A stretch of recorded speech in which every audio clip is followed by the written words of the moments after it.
Hello, my name is Gabriel Girard. I'm a research scientist at Sherbrooke University and a PFL. In this part of the course, Fundamentals of Tractography, I will introduce diffusion tractography and present state-of-the-art methods to estimate white matter pathways from diffusion MRI data. Tractography is the algorithmic procedure that takes information from diffusion MRI data and uses it to reconstruct a 3D model of the brain white matter connectivity. On this figure, we have the diffusion signal measured by the MRI and thousands of 3D curves or streamlines approximating the brain's white matter trajectories. How do we get from the diffusion signal to the white matter reconstruction? The presentation will be split in 3 parts. In the first part, I will present the basic principle of tractography. Next, I will present a family of methods referred to as deterministic tractography methods. Finally, I will present a generalization of those methods with the so-called probabilistic tractography methods. Okay, the basic principles of tractography. In every voxel of the brain, diffusion MRI allows us to estimate the orientation of the local white matter structure. Here, the figures show a coronal slice of the brain. The main orientation of the structures are shown. Starting from the green square, tractography follows those orientations and estimate the fiber bundle trajectories. If we repeat this process across all voxels of the brain, we obtain a set of millions of 3D lines estimating the white matter trajectories. From the whole brain tractography, we can perform virtual dissection of the white matter. For instance, in this video, we can see the corticospinal tract in blue, the corpus callosum in red, the inferior fronto-occipital fasciculus in green, for instance. Okay, so what do we need to perform diffusion tractography? The first thing is an image describing the orientation of the white matter fibers in each voxel. It can be diffusion tensor, orientation distribution function, ODFs, the fiber ODFs, peaks. To this, we need a tracking mass to stop the propagation of streamlines, for instance, when they exit the white matter volume or reach a region of interest. Next, we need to define where the tractography starts, the seeding mask. This can be the whole white matter volume, the white matter-gray matter interface, or a specific region of interest. Here, for instance, the mid-sagittal section of the corpus callosum. Then we need a way to select the propagation direction in a voxel, giving the voxel-wise information and previous tractography orientations. For instance, selecting the orientation of highest diffusivity. This, with the white matter orientation, is really the tractography algorithm. Finally, we need to define parameters of the tracking algorithm, such as the way the data is interpolated, the step size of the streamline propagation, and some additional criteria, such as the maximum curvature to reconstruct smooth trajectories in the white matter. Streamlines are polyline locally aligned with the white matter orientations. Each streamline is constructed from a sequence of 3D points where P of n plus 1 is equal to P of n plus a selected orientation V at the current location times the step size delta S. Here, for instance, we have P0, the seed position, V of P of 6 connecting point P6 to P7 with a step size delta S. The process is repeated until a stopping criterion is reached, here, for instance, at point 18. Diffusion MRI is a unique modality sensitive to the displacement of water molecules. In free water, like in this jar, the molecules move uniformly in all directions. But in the brain, the water molecules are blocked by the organized structure of the white matter, making the water diffuse faster in the direction of the axonal structure. Diffusion MRI allows us to probe the local orientation of the white matter tissue, and tractography uses this local information to reconstruct the white matter pathways. With the diffusion tensor, we model the diffusion process as a 3D Gaussian. Thus, the direction of highest diffusivity corresponds to the main orientation of the tensor, here lambda 1. This is a coronal section of the brain where we see the diffusion tensor of the white matter. From these 3D Gaussian, we can extract the principal orientation. It corresponds to the eigenvector associated with the highest eigenvalue of the diffusion tensor, lambda 1, we can already see the spatial coherence of the orientations and how tractography can follow those orientations to approximate white matter trajectories. For instance, here, streamline connecting the two hemispheres through the corpus callosum, or streamline connecting the motor area through the corticospinal tract going down. To perform tractography with the diffusion tensor, we first define the seed position P0. Then we follow iteratively the orientation of the eigenvector associated to the principal eigenvalue of the tensors. We stop when P of n is outside the tracking mask, and if the angle between two consecutive vectors is greater than the maximal value, here, for instance, 60 degrees. When tractography stops, we go back to the initial position and start the process in reverse to form the streamline. Here's an example of DTI tractography in the middle, starting in the middle of the corpus callosum.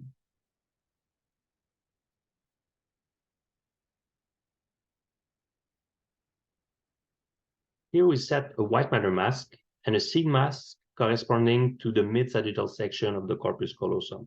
On this figure, we can see the reconstruction of the corpus callosum using the diffusion tensor tractography. The point of view here is from above, and we can nicely see the connection between the two hemispheres. Although the diffusion tensor provides useful scatter maps, it is not ideal for tractography. The problem is that it cannot adequately represent fiber crossings. In crossings, the main orientation of the tensor will either be one of the fiber orientation or a line in between the fiber orientation, like in this example. The issue is that we estimate that at least 2/3 of the voxel have more than one fiber population, meaning that the main orientation of the tensor is likely wrong in 2/3 of the white matter.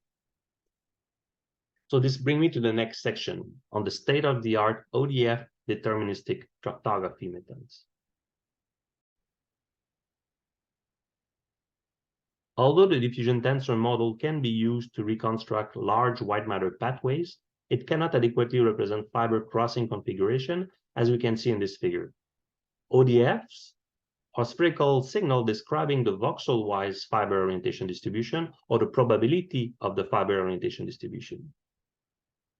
In this region, where the corpus callosum crosses with the corticospinal tract, we can clearly see two main orientation on the ODF, while the diffusion tensor have a disc shape with low anisotropy.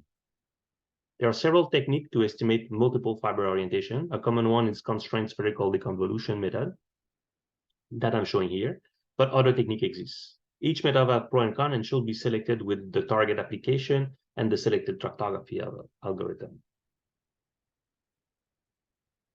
Before discussing tractography, let's overview briefly the constrained spherical deconvolution method. One way to see the diffusion signal is as a convolution between the typical diffusion signal for one fiber population, that here we call the fiber response function, with the true fiber orientation distribution. The response is a disc-shaped signal with the diffusion signal, where the diffusion signal is minimum in the direction of the fiber. The true fiber distribution represents the physical distribution of axon in the voxel, and the diffusion signal is the signal that we measure at the MRI.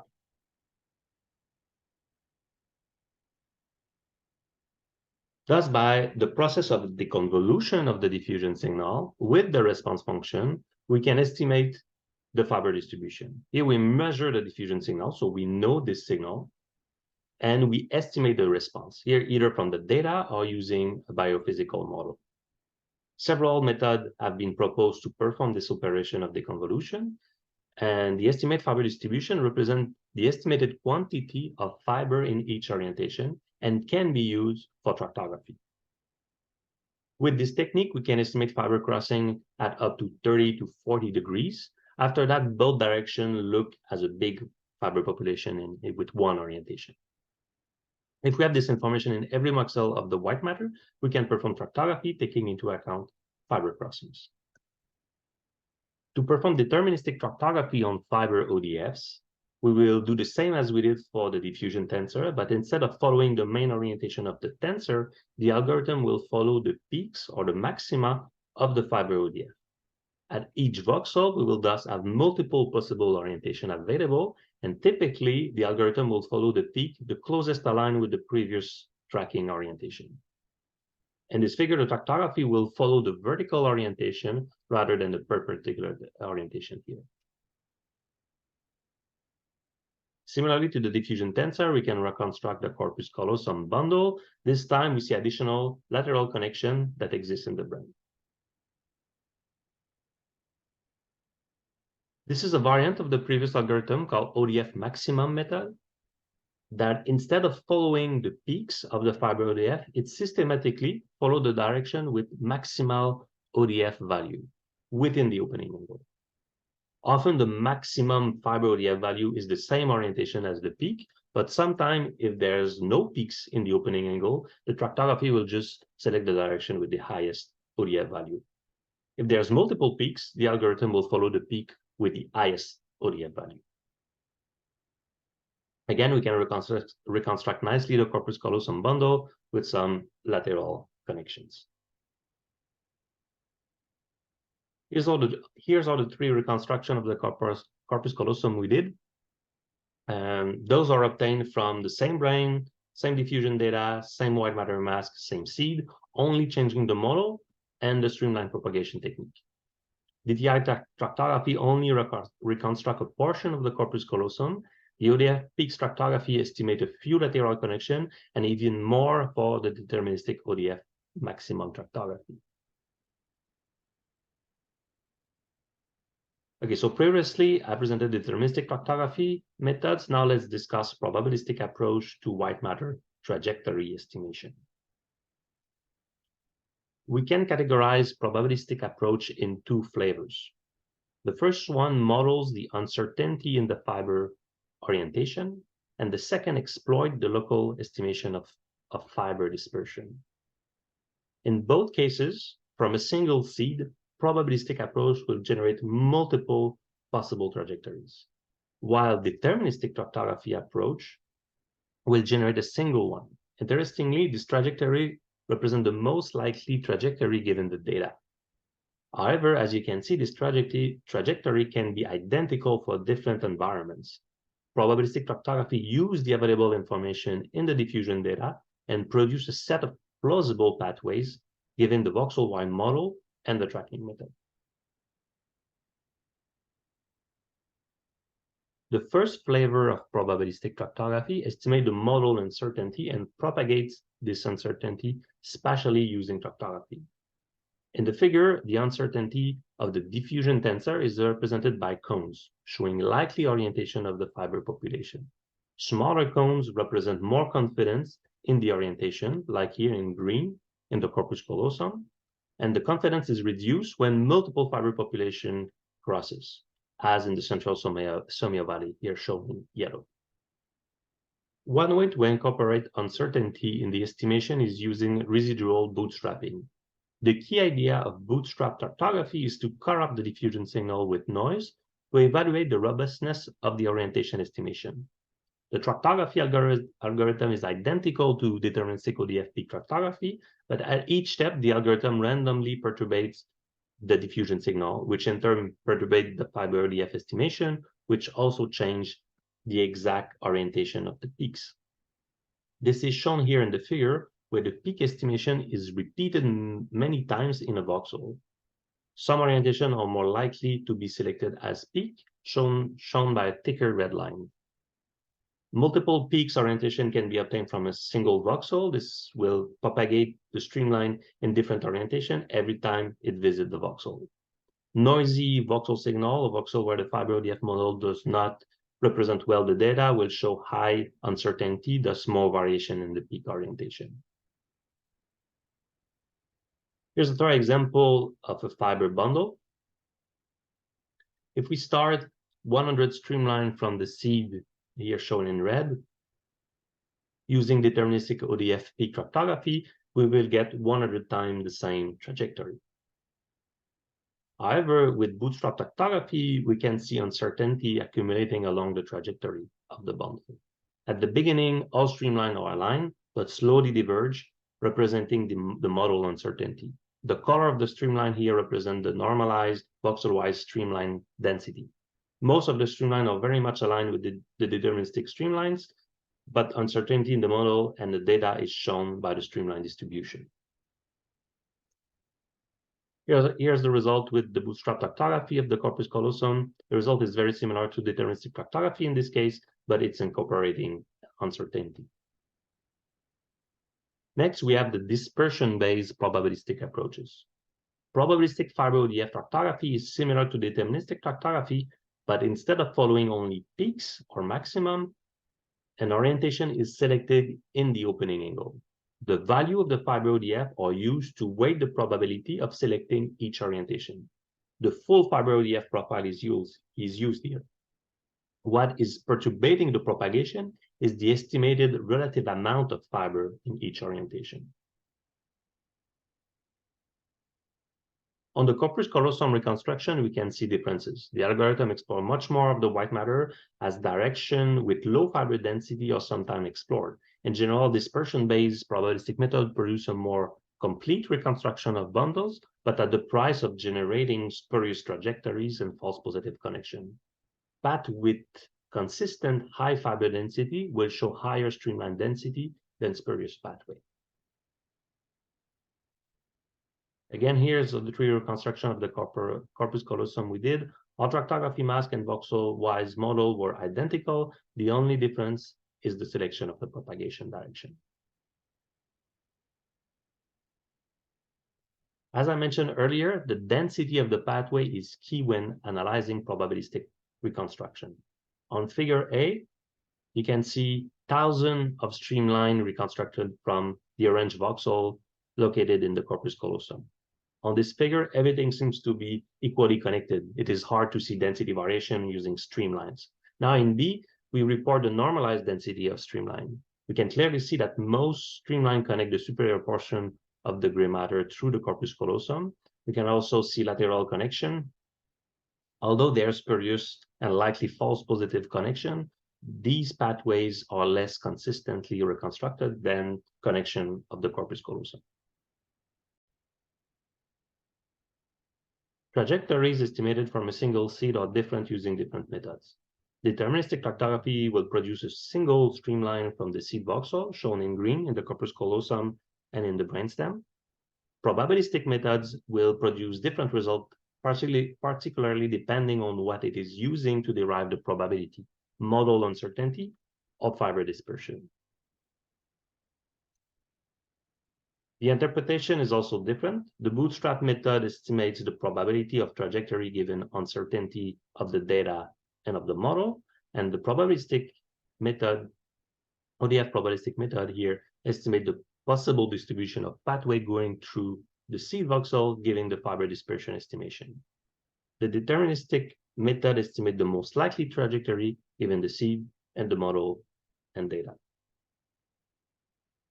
To conclude, if data permits, use voxel-wise fiber estimation models that can represent multiple fiber population.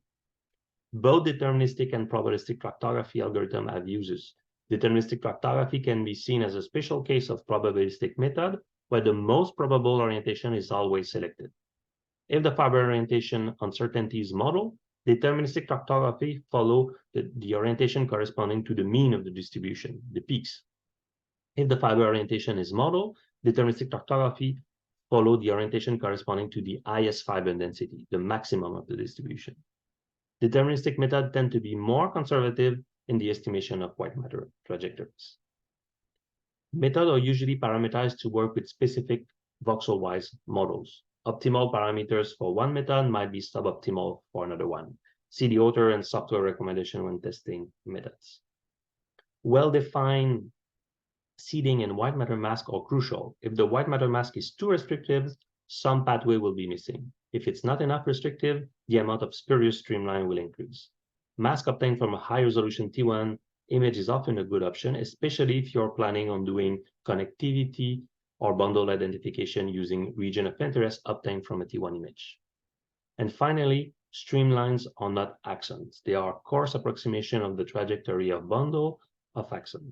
Microstructure from tractography, bundle identification, tractometry, track density, and structural connectivity analysis must be performed to extract meaningful information from streamlines. Many of these techniques will be covered in this course.